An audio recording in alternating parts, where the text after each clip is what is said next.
సుబ్బు గారు, ఆయన రెడీ అవుతున్నారు, మీరు రండి కూర్చోండి.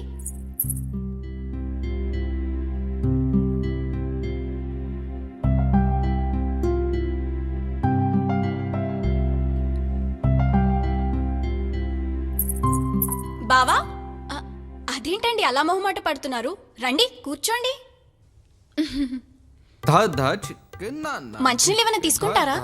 అయ్యో వద్దండి. అయ్యో అదేంటండి, మా ఇంటికి వచ్చిన వాళ్ళకి మంచినీళ్ళు కూడా ఇవ్వకపోతే మా అమ్మ అన్నం పెట్టేదా ఏంటి? మీరు ఆగండి. ఈవిడేంటి ఇలా ఉంది?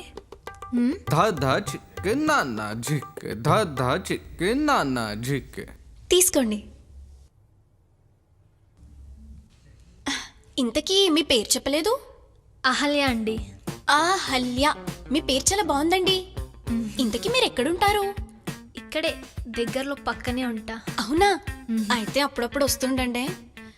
ఇక్కడ ఎన్ని విల్లాలున్నా మాట్లాడడానికి ఒక్క పురుగు కూడా లేదని బాధపడుతుంటాను. కాస్త మీరైనా వస్తుండండి. ఎలాగో రేపటి నుంచి డైలీ రావాలి కదండి. రోజు వస్తారా? మీరు చాలా మంచివారండి. అవును, మీరు హౌస్ వైఫేనా? లేదండి, మేడ్గా చేస్తున్నాను. జీతం అది పర్లేదు, బాగానే వస్తున్నాయి. ఆహా, మంచిది. అయ్యో మర్చిపోయాను, టీ తెమ్మంటారా కాఫీ తెమ్మంటారా? నువ్వెక్కడ తగనిస్తావే? వద్దులేండి. మొహమాట పడకండి, క్షణాల్లో తీసుకొస్తాను. నమస్కారం అయ్య గారు. కాము పంపించింది మిమ్మల్ని కదా? అవునండి.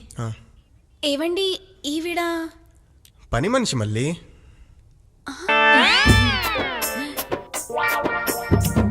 మళ్ళీ లంచ్ బాక్స్ తీసుకురా.